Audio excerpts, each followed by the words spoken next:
Dia 2 de abril. São Francisco de Paula, 1508. A cidade de Paula, na Calábria, foi o berço do nosso santo, que nasceu em 1416, filho de pais nobres, mas trabalhadores e piedosos. Francisco foi o fruto de muitas orações do bom casal, o qual, no desejo ardente de ter um filho, fez um voto a São Francisco de Assis, de dedicar o primogênito a serviço de Deus. Gratos por ver satisfeito o justo desejo, deram ao menino o nome de Francisco, e vendo nele um presente do céu, envidaram todos os esforços para dar-lhe uma boa educação, nos moldes dos princípios da religião. Grande lhes foi o consolo de poder observar que o pequeno Francisco lhes correspondia perfeitamente às esperanças, e em muitos pontos as excedia. Muito pequeno ainda, Francisco revelava grande amor à oração e às obras de piedade. Na idade de 13 anos, entrou para um colégio dirigido por franciscanos. Com as ciências, recebeu os ensinamentos da vida religiosa, embora não fizesse parte da comunidade. Acompanhava em todos os exercícios, mormente da modificação corporal. Um ano passou na prática de Francisco sem o seu. Na prática de franciscano, sem o seu. Aos seus instantes pedidos, os pais levaram-no consigo numa romaria a Roma e Assis. O desejo mais ardente de Francisco era separar-se do mundo e viver na solidão. Com consentimento dos pais, procurou um lugar deserto, onde levou uma vida dedicada só a Deus e à penitência. Associaram-se-lhe mais 2 pessoas, vieram ainda outras e, depois de alguns anos, Francisco se viu à frente de uma comunidade religiosa, bastante numerosa. Com o consentimento do arcebispo de Cosenza, erigiu um convento, que em breve gozou da estima de todo o povo da redondeza. A santidade dos eremitas, principalmente de Francisco, atraía as multidões e numerosos foram os milagres que Deus se dignou operar pela mão do santo salvo. A nota característica na vida religiosa de São Francisco é o rigor que prevaleceu nas suas penitências. O leito do santo era uma tábua ou o duro chão, servindo-lhe de travesseiro uma pedra ou um toco de pau. Tomava uma única refeição e esta só à noite. Mesmo assim, constava de pão e água. Penitência, caridade e humildade deviam ser o fundamento da futura regra. Os discípulos eram obrigados a constante e rigoroso jejum e a abstinência de carne, ovos, leite, queijo e manteiga. A observação da abstinência nesta forma parecia-lhe tão importante e necessária para a ordem que a fez objeto de um 4º voto. Nisto era guiado pela intenção de dar um contrapeso à comunidade e à tibieza de muitos católicos, que desprezam as leis do jejum e da abstinência. Obediente à ordem de Nosso Senhor, queria que a caridade fosse o vínculo da união na nova ordem. A virtude, porém, que mais se destacou na vida de São Francisco e na prática da qual chegou ao grau máximo da perfeição, foi a humildade. Estimado por papas e reis, considerava-se o cisco da humanidade. Não reconhecia em si senão miséria e fraqueza. Os discípulos deviam ser chamados frades mínimos.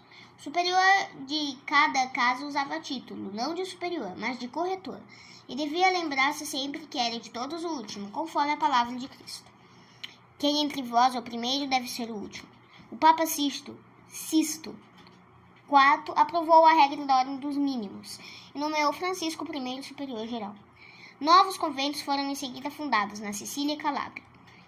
Não faltaram inimigos à nova ordem, entre os quais figurava Fernando, rei de Nápoles, o qual não perdoava a Francisco a franqueza com que ele censurava certas desordens e abusos.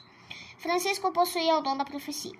Muitos anos antes da tomada de Constantinopla pelos turcos, predisse esta grande catástrofe.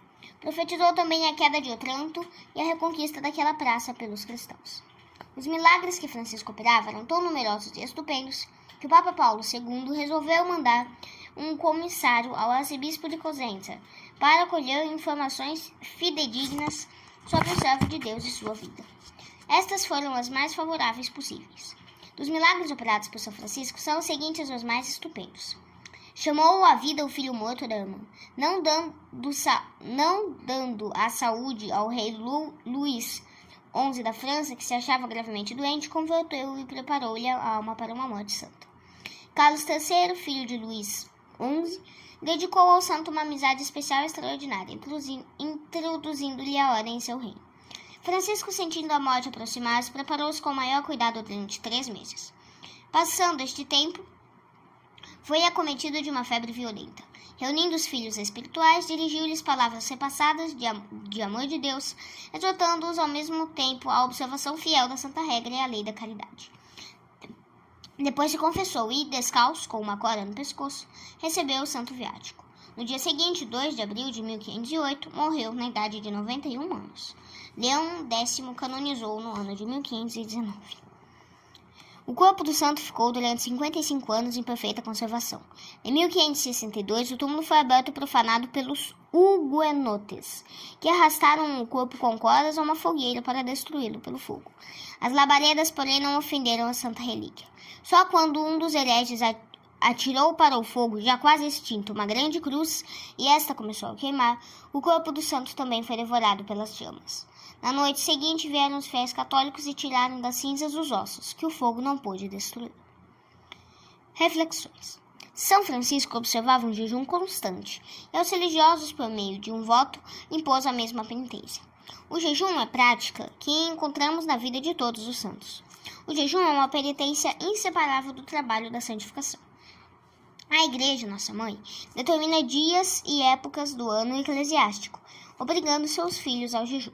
Nesta exigência está de completo acordo com a praxe dos apóstolos, que já conheciam o jejum como prática salutar. São do apóstolo São Paulo as seguintes expressões, todas concernentes ao jejum. Castigo meu corpo e reduzo-o à servidão. 1 Coríntios, capítulo 9, versículo 27. Os que são de Cristo crucificarão a sua própria carne com os vícios e concupiscências. Epístola aos Gálatas, capítulo 5, versículo 24. O jejum torna-nos aptos para a oração e para recebermos as luzes divinas. Foi com este intuito que Moisés e Elias, no Antigo Testamento, se sujeitaram ao jejum de 40 dias. A Sagrada Escritura recomenda-nos o jejum como um meio poderoso para alcançar graças e benefícios divinos. A mãe de Samuel, pelo jejum, obteve a graça de ter um santo filho. Davi implorou, jejuando a Deus, a conservação da vida do filho. Sara, a filha de Raguel, ficou livre do mau espírito. Tobias, capítulo 3, versículos 10 e 25. E Cristo afirma a existência de certos maus espíritos, cuja expulsão pode ser obtida só pela oração e pelo jejum. O jejum apresenta grandes vantagens para todos que querem salvar a alma. Primeiro, é um freio fortíssimo contra a concupiscência. Segundo, alcança-nos muitas graças. Terceiro, aplaca a justa ira de Deus. O jejum foi sempre considerado como um meio abençoado de salvação, e como tal era praticado. Não pensemos que, para nós, o caminho do céu deva ser mais suave do que foi para os santos do Antigo e do Novo Testamento.